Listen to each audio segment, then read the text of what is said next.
The Burgess Institute for Entrepreneurship and Innovation empowers students to learn through action by providing campus-wide programs, courses, and resources to test ideas, foster an entrepreneurial mindset, develop empathy, and create new ventures. Learn more at eship.msu.edu.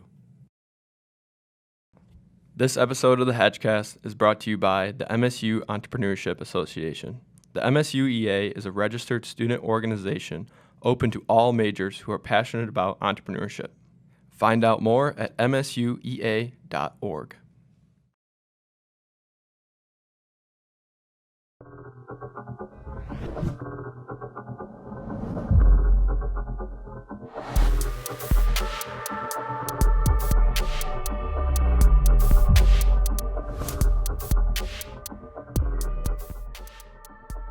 Hi, Aubrey Hass, Events and Project Coordinator, back with this week's event segment. The semester is getting crazy, and it's even crazier to be virtual. If your social meter is empty, no worries. We are here for you, and so are our virtual opportunities to get involved, all while hopefully building your social meter and not hurting your mental health. Innovate State is a great opportunity to tune into conversations with Spartanpreneur alumni and listen to their experiences. You can grab a blanket, your blue light glasses, a snack, and log in to Zoom to tune in. To listen to our previous Innovate State conversations this semester, listen on vimeo.com/MSU Burgess for exclusive interview content and watch our next Innovate State with Curtis Daniel III. Learn more and register at eship.msu.edu/Innovate State. You also can't miss out on our November East Lansing Startup Weekend event. For the opportunity to earn your E&I experience for your minor, network with hundreds of students entering the entrepreneurial ecosystem at MSU, meet our local and alumni Spartan mentors, and win cash prizes with your team. We only have 60 seats left, so register and submit your idea now before it's too late.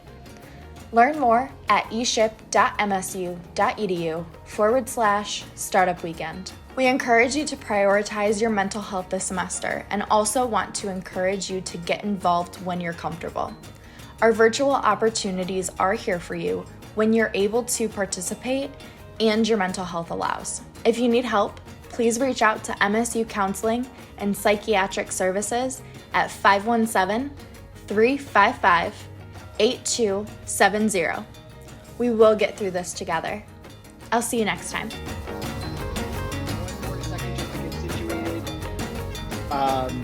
I'm going to give you a rundown of a few things. We're so happy to have you all here for Innovate State tonight with Melissa Mackey.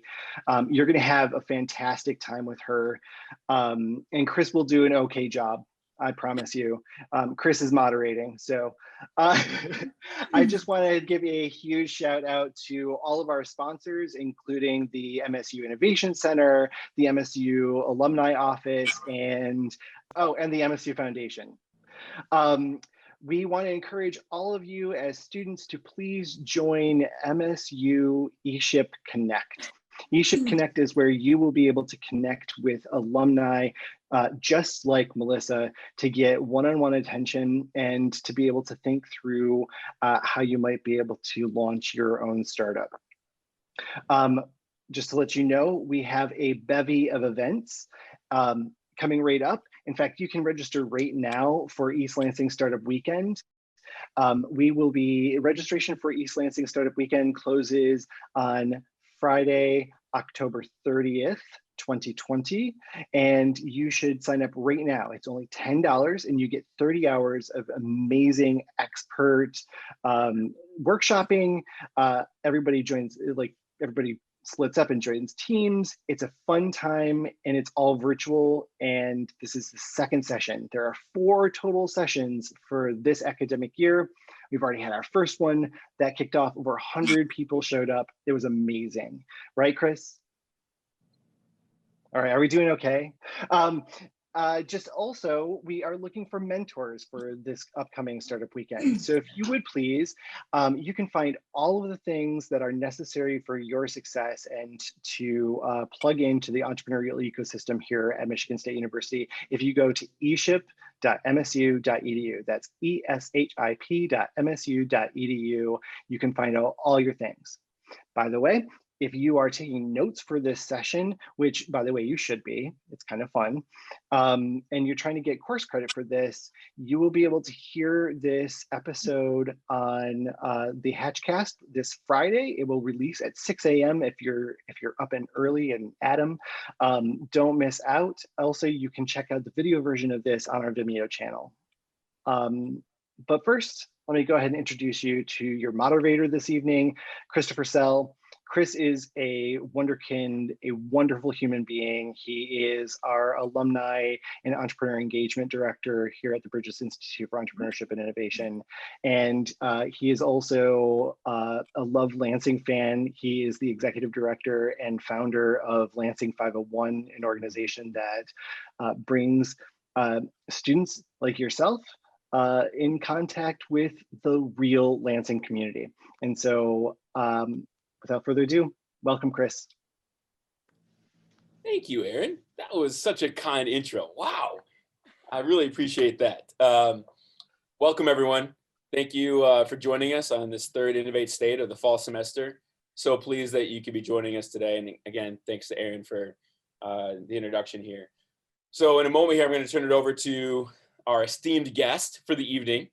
And we're going to get started on what promises to be an amazing, insightful conversation. I just want to mention in terms of protocol for tonight, you will see, for those that are tuned in and watching, that the Q&A function is actually available to you. So throughout the course of the conversation today, if you would like to ask a question of our guest, if you are interested in getting a question asked during tonight's conversation, go ahead and put that there.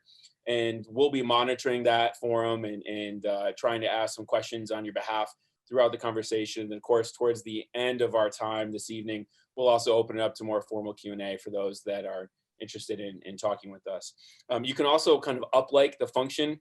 So if you see someone else ask a question that you're interested in seeing asked, you can kind of give an upvote for that or like it. And that tells us that that's a question that a lot of folks are interested in being asked of MACK tonight. And then for those that are really interested in sticking with us through the duration of the program, and you're thinking you might have a question you'd like to ask directly of MACK, towards the end of our hour, we're also going to create an opportunity for those that wish to stick around for an extra 10, 15 minutes to do so. And we can actually promote you to a panelist role. So you'll be able to show your video screen and ask a question of our featured guest this evening. So be on the lookout for that. And I'll be able to talk about that again towards the end of our hour tonight. I think that's about it. If you're following along on Twitter, make sure and use the hashtag Innovate State.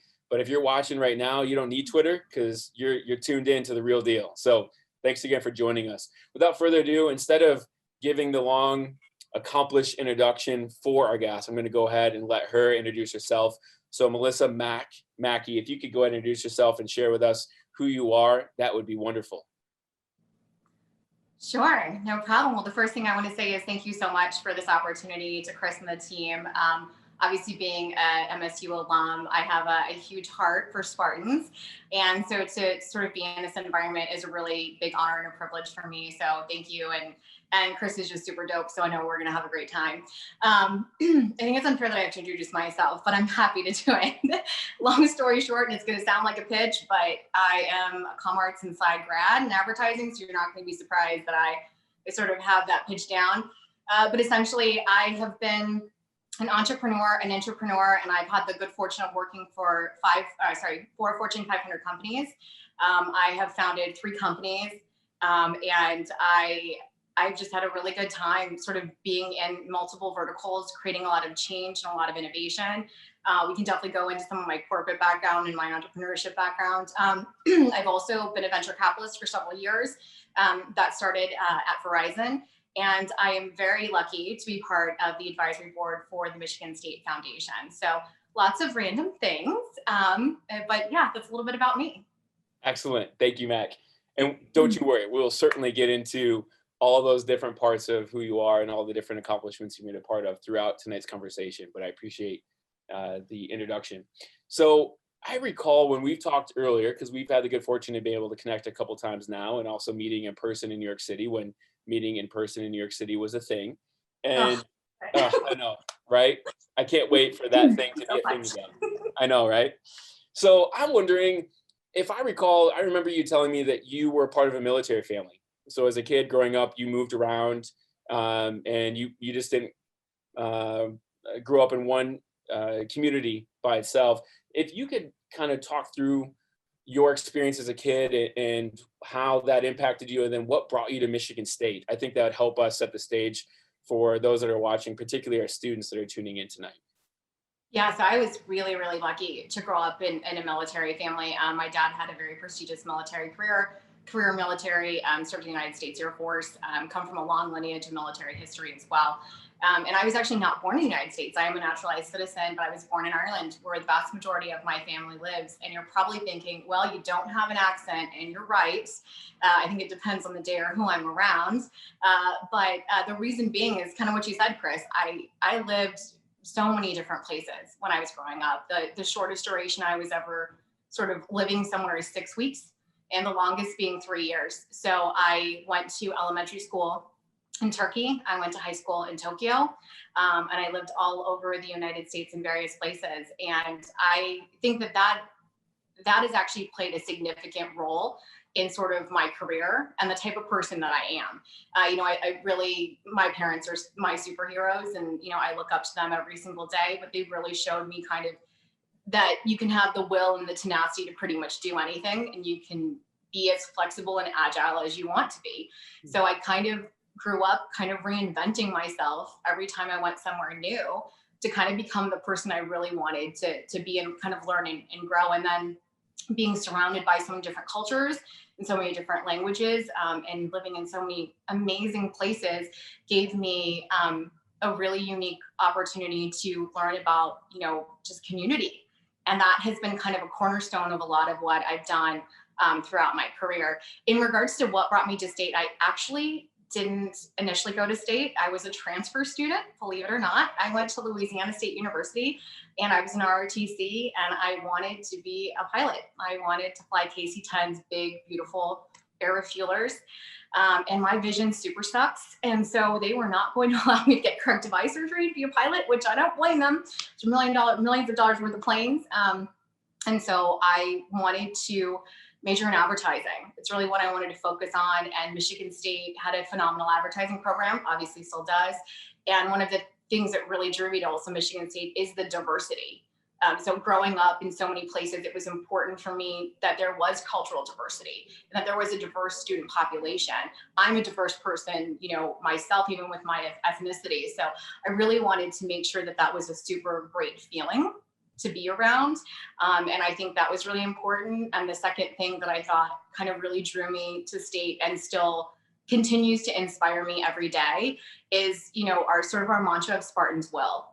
There's always a higher purpose to be served. And there's always something that we can do to make any situation better. And that was a really unique draw for me. And the fact that, unilaterally, the student body and the institution wants to make an impact and wants to create change.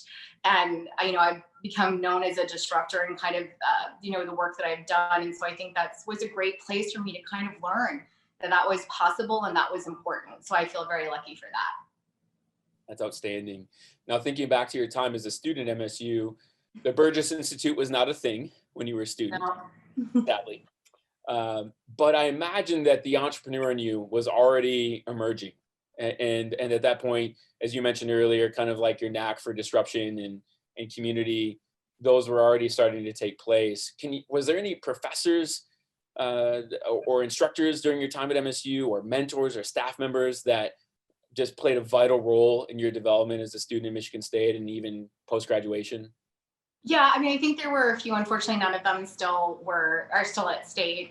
My professor that taught international advertising and helped me get a certificate in international advertising, more for a diploma when I graduated, was really important to me. And I really wanted to make sure I could go to a very large agency that had a strong diversity of global clientele. And she was really focused and she was seasoned and she was practiced. And so not only theoretically, she could teach us the cornerstones and importance of it, but, you know, she knew what she was doing. She could walk the walk and talk the talk. So I thought that was really critical.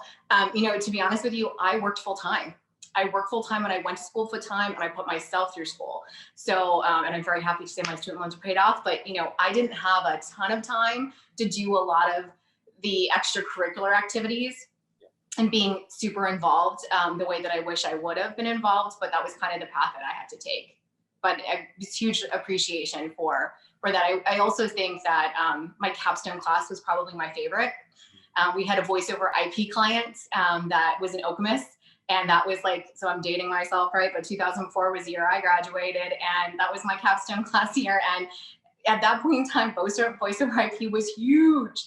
And we thought this was super dope. We get to go and create an entire plan for the CEO and be in there and have all the strategy work. And that showed me that, you know, and while it's common now for a lot of universities, it definitely wasn't at that point in time. And so I think, you know, being able to put it into play was really important for me. And I really enjoyed it. Amazing. Now, in a moment here, I want to start talking real talk and start to get some of your perspective and insights about entrepreneurship and kind of navigating a pandemic as a founder and those that support and coach other entrepreneurs. So I've got, as you probably know, I've got a whole list of questions here that I want to get at. But I do think it's important, again, to kind of provide context here for those that are tuning in and watching. So how does one study advertising in Michigan State and initially take on an advertising role with the firm and fast forward a few years, at least a few years from there, to get to the point where you are leading innovation at Verizon Wireless and striving for billion-dollar targets, leading mergers, acquisitions, venture capital for a company with 120 million subscribers and one of the biggest companies in the world. How does that happen? Walk us through the stages there, if you will, to help us understand how does one get from there to there. Yeah, you know, I think there is a multitude of reasons why I was able to get there. You know, the first thing is that you know, when I graduated from high school, my dad actually gave me a poem and a letter that was written to General MacArthur's son by General MacArthur. And it was really kind of poignant in the message that my father wrote. He said, "Work hard, stay the course, and a great life will await you." And I always thought that was something that was really true. And I think a lot of it's just kind of perseverance, to be honest with you. So sure, you know, the vast majority of us, and I still remember kind of going to my orientation and someone saying this and looking at my parents, they're like, how many people are going to work in the field in which they actually studied? And the vast majority of hands don't go up. And that's actually okay, right? It's still foundational to kind of who we are, and it blends into our career no matter what. But it wasn't that I just wanted to do advertising. I always wanted to do, you know, 10x more. And so being sort of part of a firm and working in marketing, integrated marketing and communications was important to me. And, you know, while, you know, the students that are listening today, right, social has been part of your life since the jump, it wasn't for me. And so when social media and the advent of social media kind of came into play, it was right after I graduated. And as it relates to business, it came to fruition, obviously, when I was at university. But I did think that was kind of fascinating. And I wanted to lean into it. And emerging technology, and as I kind of mentioned, community was a huge part of what I wanted to do. And so I after working at a firm, I'd say drafted, because the sports industry that I'm in now, but I was recruited to join Medco Health Solutions, which was a pharmacy benefit manager, part of the merger and acquisition team for Express Scripts, you know, Fortune 13 company, got to be part of that and had a front row seat to a lot of senior executives. And I wanted to learn as much as I could. And I was really lucky that I networked and I tried to cultivate relationships, and I had kind of this insatiable thirst for knowledge. And when something that is new, that can be risky, like the advent of social media, especially as it occurs in business, not a lot of people really wanted to take it on, and not a lot of people wanted to figure it out. And I made sure that I lent in. And, you know, it's one of my favorite things to say is we don't say no, we say how. And everyone can tell you, if you're trying to do something for the first time, or you're trying to break what's tradition and cause innovation, that you shouldn't do it. It's not the right thing to do. But I think it's our job as innovators to be able to show them that it is okay and to show them how. That's you're innovating with purpose, but you're also innovating with risk mitigation, right? Something new isn't always the best thing to the person that you're talking to. And so I felt like by sort of leaning into that and getting a front row seat to some of these executives, they really helped cultivate me. And then after that, I had the opportunity to be recruited by Novartis and took a job that didn't exist, right? Brand new team, got to roll the dice. And so, I was recruited and they said, hey, this job could be here a year from now, 3 years from now, might not be here 6 months from now.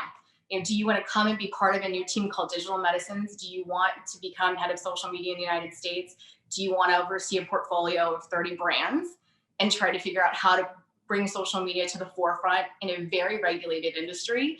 And I have a strong passion for healthcare. And I thought that was a great opportunity, and I did it. But I think that no matter kind of where I went, in sort of the overarching thematic to my journey is that I was very fortunate to work with tremendous people that were willing to come together to create unity to make things happen. So nothing that I've ever done was by myself, ever. And it was because of the teams in which that I worked with. And then so after working at Novartis and founding together in HF and leading some of the VC work, the very beginning of time for Novartis there, being recruited to go to Verizon and was really, really lucky. I wanted to be, once I got into the tech sector and started building, mobile apps and social games, if you will, back in the day when that was like an actual thing that was really hot. Yep. I wanted to do more. And I wanted to create change in the way that business worked. And I knew that technology had a very large role in that.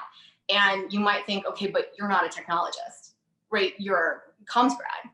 Like, what background do you have that would give you the right to kind of go into that space? Not that you would say that, but a lot of people might think that. They might even think that from themselves. And I don't really care. I don't care where I came before or what skill set that I have. I care about whether or not I'm willing to learn, and if I'm willing to be hungry enough, and if I'm willing to kind of cultivate that opportunity for myself. And I was really lucky. Christine Ciccone, who's been one of my mentors for several years, almost a decade. I worked with her at Medco Health Solutions. She recruited me, and she actually led the innovation team there, and we all had billion-dollar targets.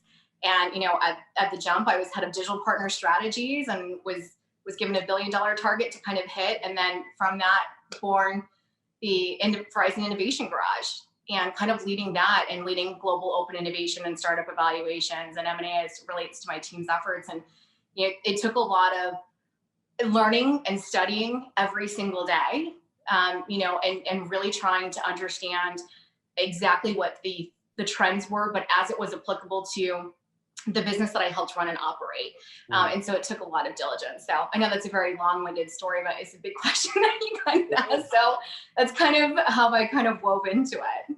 No, I appreciate that. I really do. And I think, again, it provides some good context because your experience is so varied and takes lots of different roads to get to where you are now. I think it's important for our viewers to kind of have understanding of that.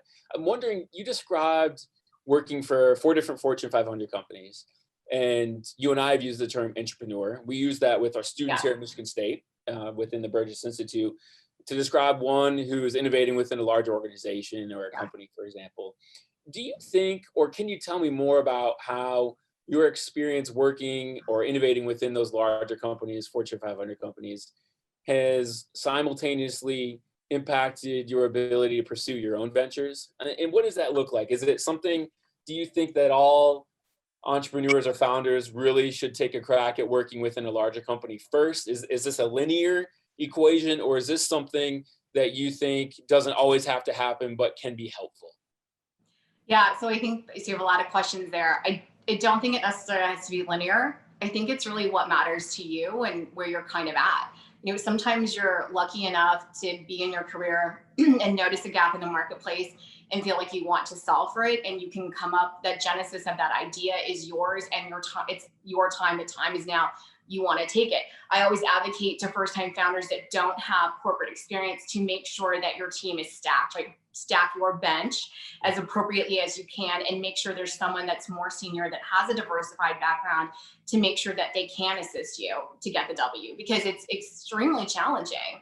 You know, I think me being a corporate entrepreneur set me up for success 10x. And I have no hesitance in telling you, Chris, or any of the students or alumni watching that, you know, I wasn't ready to be an entrepreneur. I wanted to be an entrepreneur. And there was a few different reasons for that. And at that point in time in my life, I was not ready for that amount of risk personally and financially. It was just not a path that I was ready to walk. I also really loved my corporate job and I wanted to make it happen. And the CEO, or the then CEO of Novartis, Christy Shaw, who still, I'm lucky enough to still have her as my mentor, you know, she really supported us being able to build this and incubate it internally. The first platform I ever created, and still do my job. And so I think, you know, it is, I don't want to say it's harder to be an entrepreneur versus an entrepreneur. And I think that's a lot of a debate that people tend to get into. And I even find, you might find the same way, Chris, like some entrepreneurs will be like, well, you're a small business owner. You don't know what it's like. You don't have the same journey as a, you know, a tech entrepreneur or someone that has a DTC product. And the truth is you don't have the same journey, but the struggle is still remarkably challenging. Right, you still need the same skill set to get it done. But I think one of the moments that, there were two moments that kind of made me realize that I was ready to go to really dive into entrepreneurship, gloves off, kick it my own way. The first was I got to attend the very first White House demo day when Barack Obama was president. And I was really lucky. And so as head of social media for Novartis, we belong to an organization called socialmedia.org. And they brought corporate titans or corporate leaders in so that they could also talk about integrating startups into the marketing mix and how beneficial, or into the innovation mix, to really accelerate speed to market implementation. And I was lucky enough to be able to, you know, sort of represent Novartis in that capacity. And I got to meet Megan Smith, who was the third chief technology officer of the United States. And kind of having even a minute or two with her to talk to her and also to kind of bear witness to the journey that, you know, these amazing founders that were there presenting in front of, you know, the White House and the chief technology officer, it was really, really inspiring. It's like, why aren't you kind of doing it? Like nudge, nudge, like you should go make it happen in certain capacities. And then I think, you know, the second one was that when I hit my first $1 billion target at Verizon, I thought, you know, is there something more that I could be doing for myself? I love Verizon. A lot of people think Verizon is a telecommunications company. They're actually one of the largest technology companies in the world.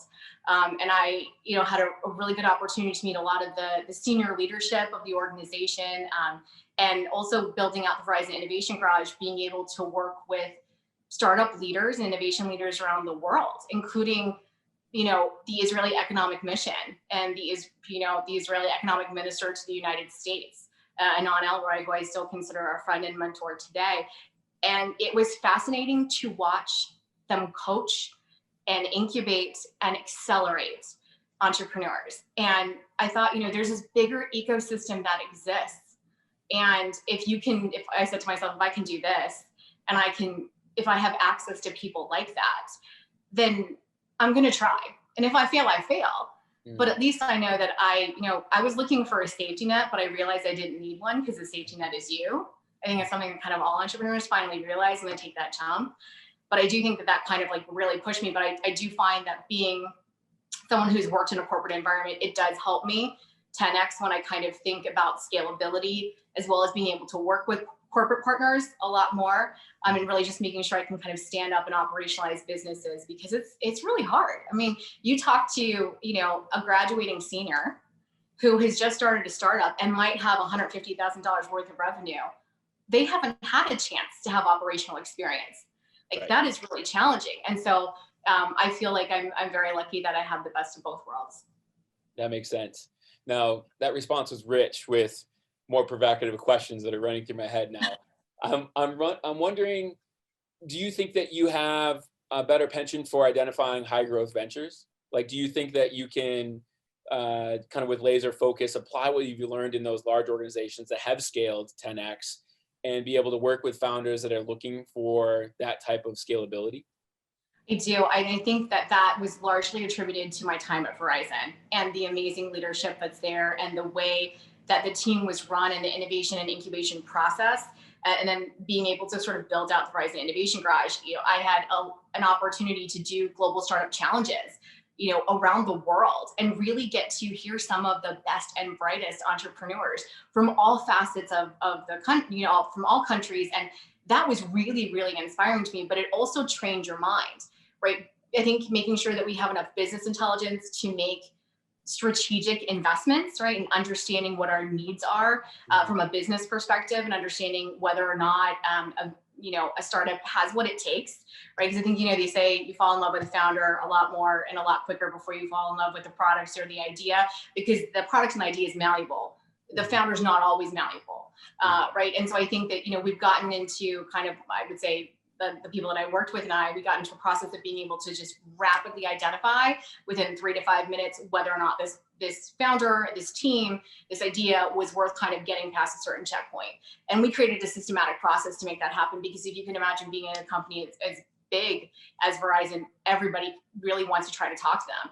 And so trying to make sure that we could have a beneficial process that was reciprocal in nature. I think part of being a corporate entrepreneur, and anyone who's listening that is, I'm sure heads will nod, I know Christy will too. There's always like a grave of startups outside every Fortune 500, and that's a hard thing. And it's not because they want it to be that way. It's because often we're not organized or architected to support a very rich and robust experience with those startups. And so trying to make sure that we were very clear about what we were shopping for also helps a lot of startups, because they could talk to sometimes 8, 10 people inside one company. And, when you have a financial runway of 6 months to close a deal, like you're not even getting through paperwork with us for at least 3 to 4, let alone kicking off an initiative. And so we just wanted to be really kind. So I think that doing that has helped me laser in to seeing sort of and identifying what is good to get to the next level, and what will really help be a high venture growth opportunity. So you hit on something there, talking about looking for the founder, and sometimes the persona of that founder, the characteristics of that individual or co-founders, team of co-founders, is sometimes taking precedent over the idea, or at least equilibrium there. Can you talk more about what it is that you're looking for? Because now, of course, you're also an investor. And so when you're looking at, prospective investments, I imagine that's also factoring into the equation here and helping you make that decision. What is it that you look for, whether it's a large organization that you're looking to commercialize or acquire or incubate, or from an investment perspective, what are you looking for in the people, not so much the idea or the concept? Yeah, I think the team's pedigree, right? That's really, really core. If they don't have the right team, it's not going to go anywhere. And you're going to spend, if they're also not open to potentially augmenting the team to stack the bench to the appropriate capacity, then that is also going to be a red flag and a potential failure, right? So I think that the startup culture is really important, but their willingness and their agility, like their willingness to work, to partner, their willingness to be agile, and also their willingness to listen and hear and take constructive criticism. I think one of the hardest parts about being a founder is that everyone's gonna tell you how to raise your baby, right? Like the truth is, and I know it's crazy that I say this, but if you have a startup, you have a non-humanoid child. You do. It takes all of your money. You're up at 3 o'clock in the morning. You are like living and you're just trying to keep it alive, right? You want it to grow and to become something amazing, but you're literally just trying to keep it alive most days. And it's really challenging. But it can be really hard for founders. And if they don't have the right dedication and they are not willing to listen and hear, it's one thing to be like, okay, well, 17 people told me to do this and everyone's trying to tell me how to run my company, but being able to be open and really hear what's important. And then also really make moves. It's one thing to hear, but are you willing to be actionable? Because if you're not, you can't move at that speed and that pace, then someone else in the market is going to eclipse you. Yep. And that sounds really harsh, but it's not personal. Like you either got it or you don't got it. And if you're open to change and you're open to learning, just as I am as a founder every single day too, I don't have all the answers in any capacity, nor will any of us have all of the answers, no matter how successful we are, right? So. So you spoke to the importance of assembling the right team. You and I Yeah. have talked about this before about non-technical founders. So candidly, I'll set the stage here. I don't know any languages, coding language. I can't build a website unless it's drag and drop premium Squarespace, and I get a video tutorial to tell me where I drag the thing to the other thing on the screen, right? So help me understand the importance of the non-technical founder. Particularly for our students that are watching, that are wondering, I have this idea, this concept for this tech venture, for example, but they don't know a lick about programming. How is it possible, and what advice do you have for those that are maybe in that space? Yeah, and I appreciate you asking this question, because full disclosure, Chris knows this, but people who are listening don't. I am a non-technical founder and have been a non-technical founder 2 times over. I think that what's really core for non-technical folks to remember is that if you have the strategic business sense and you know what you need to do, finding someone to be your CTO, head of product, your technology muscle, that is solvable. And I think you just need to understand exactly what you want to do with the business and have your vision for it, and also be open to understanding that you need to learn as much as you possibly can.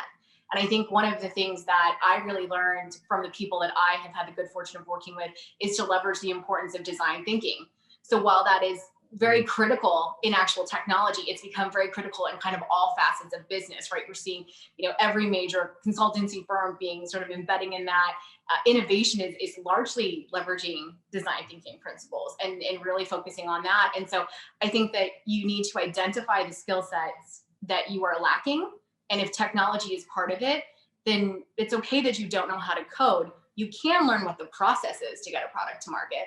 You can learn how to do it. You just won't be the person who's doing it. And so I think if you want to be a non-technical founder and you want to be a CEO of a tech company and not have technology experience, don't let that limit you. Just make sure that you are eager enough and open enough to learn what you need to learn. Because the hardest part, I feel, is being able to communicate to a technical person when you're a non-technical person. You have to meet halfway, and you can't expect the technical person to come all the way to you. You've got to put in the legwork to do it. So, and all of that is, you can do that online. You can do that by finding mentors. Like, I don't want to hear I have to pay thousands of dollars to go to a specific school to get it done. No, you don't, right? Yeah. Like, it's about your tenacity and your ability to believe that you can get it done. So that's important to note. And quick shout out, by the way, for Design for America, one of the student organizations that has a presence here on MSU's campus. So for the students that are watching, design thinking, we've got exposure to that here at Michigan State. And so if you are in that position where you're a non-technical founder, or you have an idea for a concept, but you're not in a position where you're interested in learning Python or whatever language is named after some exotic animal, you can indeed get exposure to the process you were talking about, which still enables you to kind of pursue whatever it is that you're looking to pursue. So quick shout out for them. Good plug. So I'm wondering too, if you could, for a moment, think back to your career as an emerging technologist, as an operator within large organizations, and also as a founder of several of your own ventures or co-founder. Is there a time where you failed miserably? And if so, not saying that there was, I'll let you reveal that, but say that there was. Can you kind of just describe the story for us and what unfolded, how it unfolded, and maybe insights gleaned from that moment of failure? Yeah, and I think it's important to talk about failure, right? Because a lot of people think, well, you're only an entrepreneur if you've been successful. False. It's not true. Failing is part of entrepreneurship. And, I wear my failures proudly as a badge, because it's taught me a lot of lessons that I am appreciative of. With one of my last ventures, Relifium, when I left Verizon, I founded it while I was there. And then I took the leap to do it full time. And I really thought I had it 100% figured out. And I had a really solid product and was ready to go to market. And I picked the wrong team, unfortunately. And it's a really hard decision when you shop for co-founders, And the people that I had picked, I had actually had in my life for an extended amount of time. And I also had done a previous venture with them. So we had history. So we had a really great team chemistry. We knew what we wanted. And it wasn't that they weren't the best people. It just wasn't the right fit. And people's priorities and life decisions and goals were a little bit different, but they weren't necessarily the most honest in doing it. And so I always say selecting a co-founder or a founding team is very much so like a marriage. And a lot of people feel uncomfortable when you say that, but it is true. It's one of the most important relationships you'll really have in your life. If you are an entrepreneur, when you think about it, you have to put everything on the line with this person, and you have to work an exorbitant amount of hours, and you see them and you talk to them more than you get to talk to your family, more than you get to talk to your, your ride or die crew for that matter, right? And so being able to pick the right people and making sure that not only the team chemistry is there, but also that their visions and goals and their commitment level is there as well, because people can always tell you certain things, but things change and life happens. And it can be a painful and a very expensive process. And it definitely was for me. The team, we were able to ride through, but it was a significant challenge and a significant setback for me. And I think that's helped me understand a little bit more going forward, sort of trial situations, whether I'm joining a venture or I'm coaching someone who's trying to find the right co-founder or founding team members, and saying, give it a kind of a trial basis, right? And so if you're concerned about your cap table and you're concerned about your vesting schedule, but someone wants to be in immediately and all you've got is sweat equity that's on the table, then focus on a minute percentage for, the first 6 months just to test it out, just to be fair, because it's like dating, right? You're going to go through some stuff and it's going to be complicated and it's not always going to work out, even when it feels super dope and awesome in the beginning. And so, for me, that was a huge failure, but I feel like it's taught me a lot of lessons, and I feel really lucky. And I also, wish all those people still, really well. It was a lesson. Yeah, for sure. Absolutely. So my colleague, our managing director of venture creation, Paul Jakes, he oftentimes, absolutely. He oftentimes is talking with our students here in the program about what the right number of co-founders is for those that are a part of our venture creation program. He oftentimes recommends 3, maybe 4. But if you get more than that, things start to get a little bit interesting. Are you in agreement about that? Does that sound like about the right number? I am. I think keeping your cap table as clean as possible is the first part, right? But also how many leaders do you actually need? And I think you can have a co-founder or 2 co-founders, but how many of them are just founding team members, right? And I think that's also a thing, because their equity share can be a little bit different, and their prominence and role in your organization can be different, but they don't have to be your co-founder. And so I think it's always kind of reflecting and saying, okay, if I'm the founder, right, or if I'm coming in and somebody else is the founder, do I honestly deserve to be the co-founder? What am I doing to actually co-found that company? Or what is this person going to come into? Are they meeting me with capital and the resources that I'm personally investing in? Well, maybe that's one thing, right? Or what role are they playing and then hope to play 6 to 12 months down the line, past your pre-seed raise when you go to your seed? How is that going to actually make a difference? And I think, Paul and you are you're accurate at that point in time. And also, it also comes to board seats. Do you want 4 people? If you're the founder, do you want 3 other people that have board seats that can necessarily vote you out? You might not, like, especially in the beginning, right? If this is your idea, be very, very critical about who you let into the fold. And that's not to say that it's not to be unkind to anybody, but if this is, no one's going to love your baby more than you. That's just facts. So you should guard that and be the quote unquote parent that you need to be. But there's ways of making everybody happy without having everybody wear a co-founder badge, if you will, in my opinion. You bet.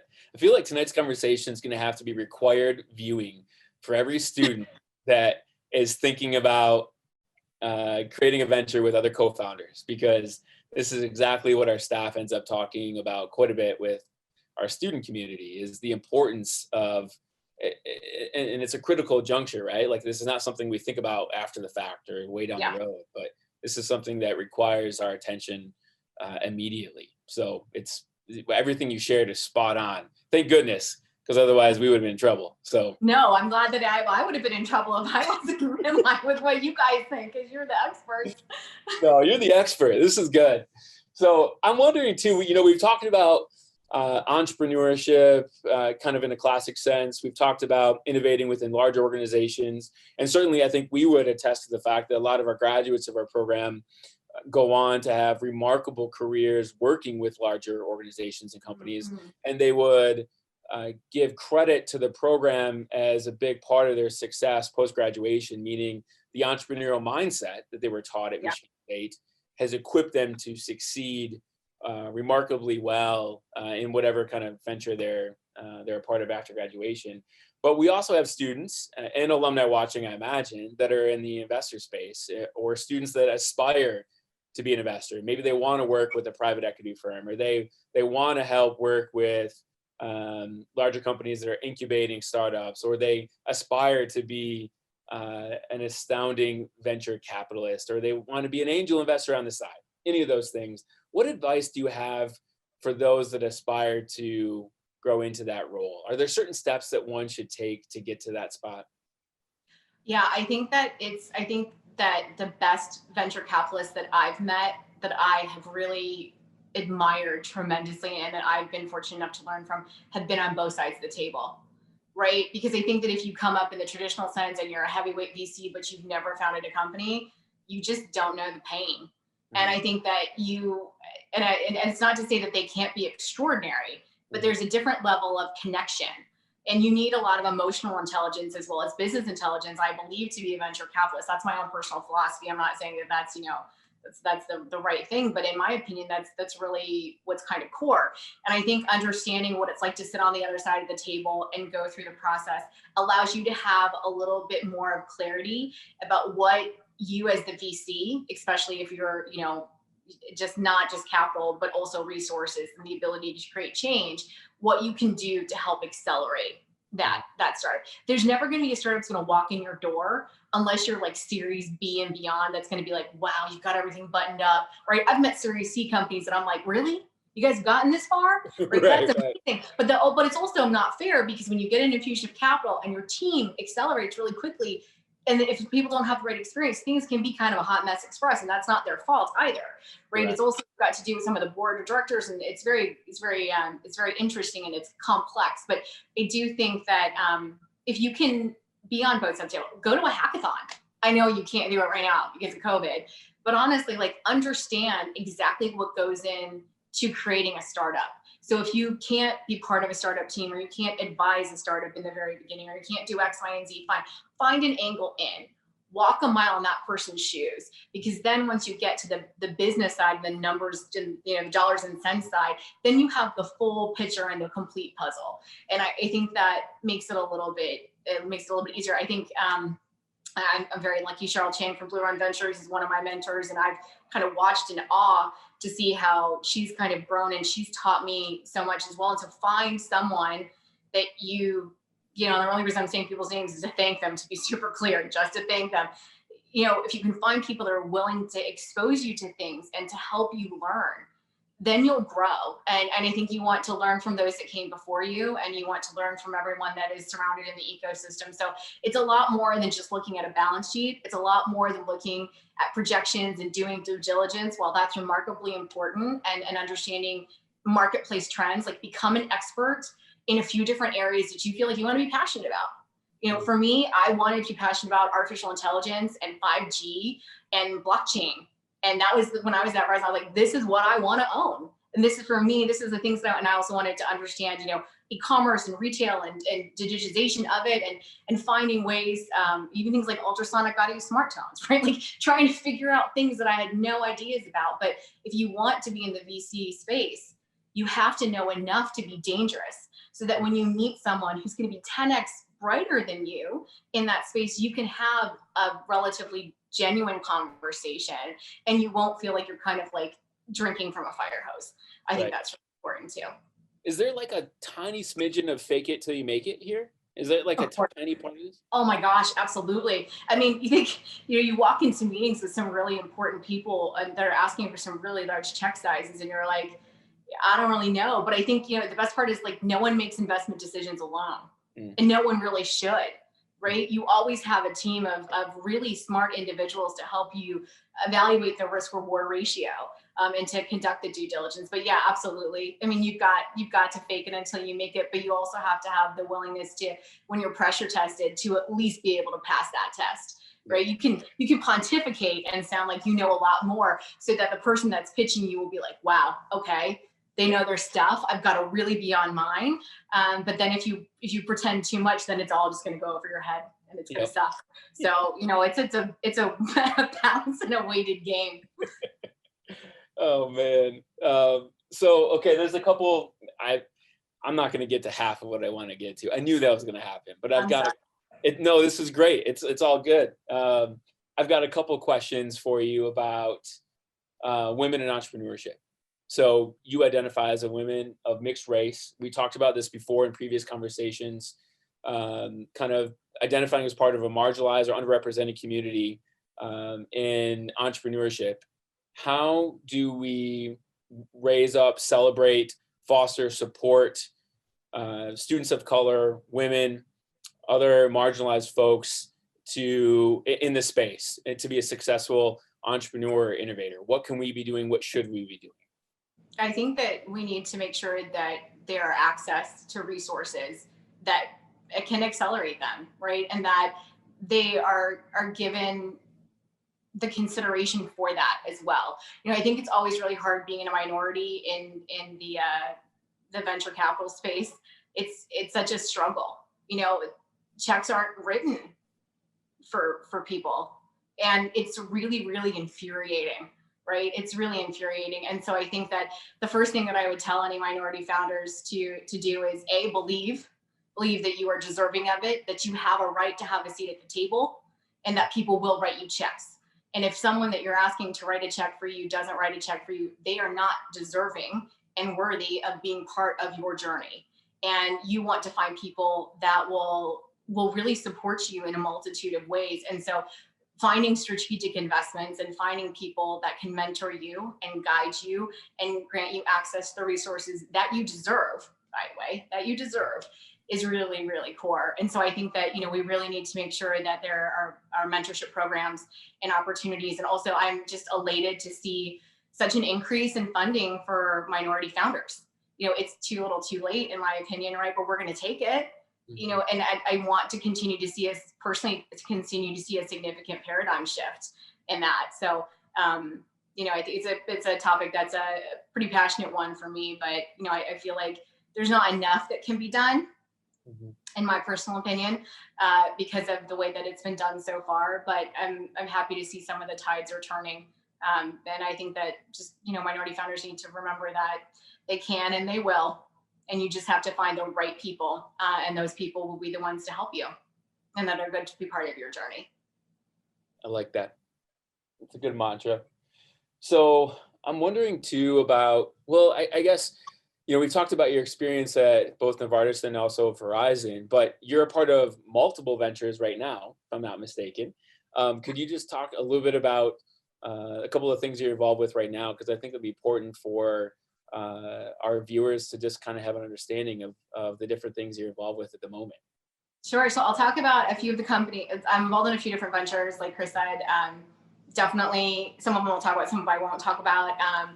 So my current company is called LU Management. LU stands for Level Up. And we focus, our mission statement is to accelerate, inspire, and educate professional athletes and their families in their sort of quest in their journey for entrepreneurship and venture capital. So not necessarily mean that we'll go out and continue to raise from, although we do provide those services, but very much so in making sure that if they want to become an angel investor, if they want to become a venture capitalist themselves, that we help give them the opportunity to learn how. And, I feel really lucky to be in sports business. I didn't play sports in college, nor did I play sports very much in high school. Got to tell you, I love to work out, but I was just, that was kind of part of my thing. But I have had an opportunity to coach at the business combines for the MBPA, as well as most recently the Miami Dolphins. And I believe in the mantra of more than an athlete. It's something that's really important to me. So athletes have a ton of a ton of pressures in their life. And it's not easy to think about things aside from the league that they're playing and the game that they're playing, right? And they will be written, sizable checks, and then what do they do? And most folks will always kind of go into an investment portfolio situation that's vastly represented by real estate, but so much so now that they're starting to see a lot of other athletes become so much more and really be business titans and really become entrepreneurs. And I really wanted to be part of that more full-time than I was part-time. And so that's why I launched LU when we're doing pretty well. We have some NFL and NBA clients right now, which is really exciting, and helping educate them as well as teaching them sort of about the entrepreneurial process and conceptualizing their idea or helping bring it to market. So it's been a super dope ride. To be honest, it's been one of the highlights right now for me career-wise. That's amazing. Now, tell us more too about your experience on the advisory board for the MSU Foundation, because for some that are tuning in and watching, they might not exactly know what that's all about. Yeah, so Michigan State Foundation created the very first advisory board actually last year. So this is going into our second year of it, which is pretty cool. And they tapped a few of us on the shoulder and said, do you want to come and learn more about the way the foundation works and be a part of we're not necessarily decision making in the aspect of that we have board votes, but we're able to influence and to help give a point of view about the way that things could be done, whether it's programming or funding allocation or what have you. And the amazing resources that Michigan State has for innovation and entrepreneurship just blow my mind personally, right? As someone, like I said, I really wish that I was, I'm slightly jealous. I wish that was around when I was there. But being able to, whether it's mentoring during the Conquer Accelerator, being able to evaluate startups that come through, Red Cedar Ventures, helping them get to commercialization or giving them strategic partnership advice or connections, deal flow, access to capital, I think is really important, as well as, the Michigan Rise Fund, the $2.5 million fund that's there, for pre-seed entrepreneurs. And I think it's great. So it's been a really huge joy for me personally, to be able to be around the team that's there, to learn from them every day. And then also to see just a wide variety of different alumni come together. And, we're kind of talking about this a little before, the session started, but being able to witness the board of directors and the amazing knowledge base that they have and their thinking, and then kind of fuse it as well. Like, we get to learn from them, but they also are kind enough to allow us to have a seat at the table to really weigh in. And I think that is really phenomenal. And I think that's also kind of like the best of state, right? Because everyone feels like everyone's decisions and viewpoints are important. And so it's been a really awesome ride. Agreed. I'm glad to hear that. And of course, we thank you for your service, not only to Michigan State, but also to the MSU Foundation, and recognize the foundation's played a critically important role in propping up the ecosystem here at Michigan State in the East Lansing area, as well as what is now the Student Entrepreneurship Education Program. So thanks again for your continued support there. We appreciate it. I'm wondering too, I know that we're nearing our end of our formal conversation here, but I would be remiss to not mention or kind of acknowledge the fact that we're in the middle of a pandemic right now. And I'm wondering what kind of insight do you have, or are certain trends you've observed here, or things that we should be thinking about top of mind as we navigate this pandemic? For those that identify as an innovator, an entrepreneur, what are some things that we should be thinking about, or mindsets that we should be taking as we kind of tackle this and know that it's probably still a little ways out here before the fog is lifted from this pandemic? What insights should we be thinking about here? Yeah, I think that, one of the sharks from Shark Tank put out a really good thought leadership piece a few months ago, and they said there's no better time to be an entrepreneur. And that kind of sat with me for about a hot minute, and I was like, do I think that's true? And then I thought, well, actually, it's not half bad. And I think a lot of entrepreneurs will think, well, I totally disagree. And this has been a dynamic struggle for me. But I would also say that the operational costs that you have and some of the issues that you would have getting products to market just the dynamic has changed. You don't have to fly around the country to have strategic partnership meetings, to have business development meetings. You're going to save a lot of capital and a lot of resources to be able to do that. But also we're seeing seismic industry shifts. A good example, if you don't mind me kind of saying this, but ProShark Sports, I'm an advisor for them. It's an early stage technology sports tech company that is actually in market in private beta right now that focuses on helping empower student athletes and athletes in general to control the narrative of sort of 4 facets, and it's brand, it's money, it's data, and it's representation. And when I first found this amazing founder and I'm working with him, sports has changed and everything's changed, right? Yeah. Everything in the world has changed. Like all bets are off. Right. And he's coming to market and he's ready to go to market. Sports completely changed, right? And the draft changes, right? The NBA draft's done completely virtually, NFL draft, everything is insane. All bets are off, right? You can't logistically get packages delivered. So if you're concerned about drop shippers and warehouses, that's a hot mess too. But, looking at that founder and saying, okay, well, the digitization of the world and the acceleration of digitization, does that make my startup better?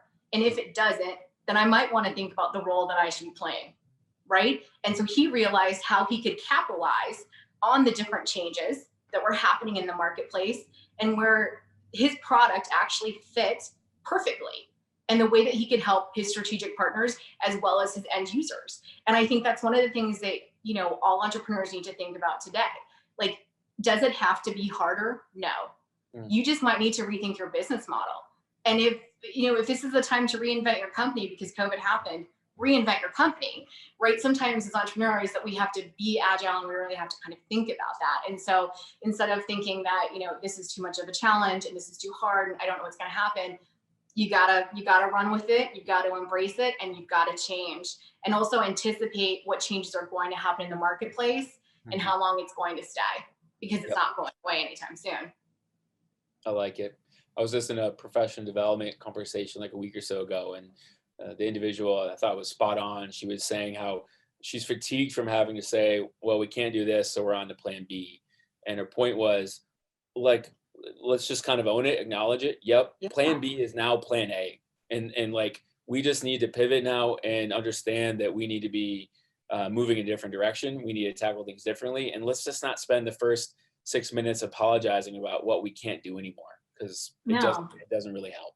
Yeah, I love that, because everyone's facing it. And, everyone thought that, what was going to happen in the VC space, were checks going to be written, right? Quite frankly, because we were just like this massive hold. And depending on what vertical you're in, you're going to see check sizes a little bit larger than usual and some a little bit smaller, right? Mm-hmm. And that's fair. And that will kind of even out as we continue to go along. But, it's the willingness to kind of embrace it and the tenacity for that change. Because if you can't change your startup business model relatively quickly and you can't pivot, then you're not a startup, right? And so that's kind of like the core part of our DNA. And so you kind of have to test yourself to get that done. And it doesn't make it any easier, as I say it, right? I'm not saying that it's a fun process and that it doesn't suck, because it does. But, know that you're not alone. Everybody else is doing it as well. Exactly. I think one of the unique parts about the experience right now, right, is that it's shared by just about everyone, that we're all actually facing this simultaneously. So, all right, we've got just a minute or two here before we kind of wrap things up. And then if your schedule permits, Mac, I think we're still going to stay on here for like another 5 or 10 minutes in case any students or viewers would like to be promoted to a panelist role where they could actually ask you a question directly with showing their video screen. But before we get to you mentioned the reference to ABC Shark Tank. So now I'm going to put you on the hot seat and ask you a few fun questions at the end. So, favorite shark on ABC Shark Tank? Go. You know what? I enjoy Mark Cuban. I have to say that. I'm sorry, I do. I like all the sharks and Dan Green. Like, I don't know. I feel like Mark Cuban. I mean, he's like a legend. So that's just what's up. I like it. Just point blank. I don't need to explain it. It's just Mark. It's good. I like it. Okay. So what about this? I got a couple others here. The favorite, not a favorite, but the company that you would love to work for if given the chance. Any company in the world. What's a company you'd love to work for? It's crazy that I don't have an answer for that. Maybe it's because it's your own. You want to work for your own company. I think it's that I hope, right? I mean, once an entrepreneur, always an entrepreneur. I hope that I get the privilege to continue to create companies, whether with people or helping people create companies. So I think maybe the company that I'd love to work with doesn't exist yet, and I'm okay with that.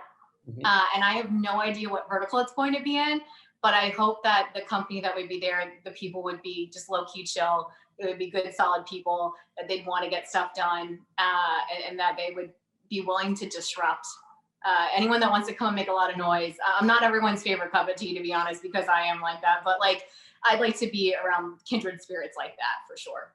Absolutely. I love it. That's a good answer. Well said. So do you have a professional athlete that you'd love to have the privilege of coaching someday about entrepreneurship? I'm going to say no. And here's why. Because every athlete that I have had the unique opportunity to meet is completely different. Their backgrounds are different. What they want to accomplish is different. And it is just an honor to have a front row seat to hearing someone's dreams and then trying to help them figure out how to get there, right? It's an honor and it's a privilege. So to me, I don't care what type of athlete you were, what league you played for, how big you were, what checks you got written, what your contract sizes were, or if you're a family member of that. Like, to me, every athlete is important and special, and their journey is special. And so no, it's not like I'm like, oh no, it's LeBron, like I want to be like, I think he's dope, right? Right. I mean, come on. I don't have a wish list. I think they're all phenomenal, and I love to hear who they are and what they're looking to do. Fantastic. Last question. If there's one piece of advice that we haven't talked about today that you want to make sure is heard and understood, what would that be? I think that it's important to keep going and to remember that you can and you will design the life that you want to lead. You need to be strategic about what you do if you really want to go the distance and you really want to have success. I think that has been kind of nailed into me and driven into me by a lot of different mentors. And even when you think you don't have it, just keep going. Nobody has this figured out at all. There are going to be tons of panelists that are going to be like, yep, they're going to sound super smart and well accomplished. I got to tell you, we're just people. Everyone that's listening, we're all just people. And nobody has it figured out. And no one's ever going to completely have it figured out. And so knowing that you need to trust in yourself and trust in the you of now and be open to change and to learning and growth, I think is really important. So it's kind of like my last anecdotal advice there. Parting wisdom, good words to live by. Absolutely. Well, thank you, Mac. I think we're up against our hour here. In fact, we went a minute or two over.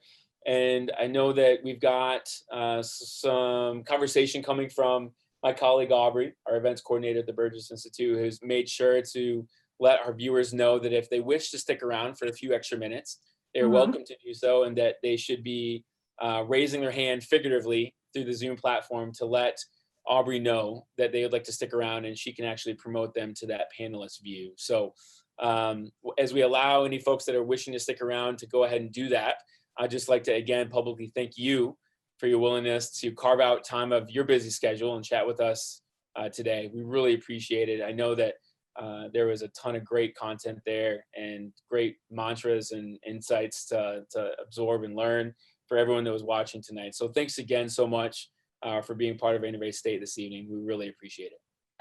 It's my privilege, and I significantly appreciate the opportunity to tell my story. And I'm just going to say, for those of you who don't know, Christelle is going to come out with a podcast pretty soon. It's called Cool Beans by Christelle. So I'm just gonna drop that a little bit of announcement. So stay tuned for that, guys, because just shout out to my boy. We're trying to support him. I feel like we just launched that tonight. Like, tonight was the inception of Cool Beans. I can't wait. Absolutely. This is exciting. Well, thanks again, Mac. This is fantastic. I really appreciate it. Thank you. You bet. The Hatchcast is sponsored in part by Spartan Innovations. Spartan Innovations provides startups spinning out of MSU's ecosystem the commercialization, support, and financial resources necessary to turn MSU research technologies into successful Michigan businesses. Hatchcast is an ongoing Hatchcast. Hatchcast is an ongoing collaboration This podcast was co-created by Aaron Richard, Tyler Mihai, and Kurt Krieger. It is produced by the Burgess Institute for Entrepreneurship and Innovation in cooperation with the MSU Foundation. Gabe Hales And Justice Keach are our sound engineers and editors. Our co-producers include Brandon Weaver, Gabe Hales. Justice Keach and Aaron Richard, Original sound is created by Katya Gaudina, with help from Aubrey Haas, Brandon Weaver, Caitlin Setter, Sydney Owinga, Kurt Krieger, Tyler Mihai, Gabriella Alum, Jeff Smith, Paul Jakes, Ken Smusiak. Desiree Melfi-Bozo, Neil Kane, and Lori Fisher. If you have any questions or comments, please Please feel free to reach out at hatchcast@msu.edu. hatchcast@msu.edu. hatchcast@msu.edu. Thank you for listening. Thank you for listening. Thank you for listening. Thank you for listening.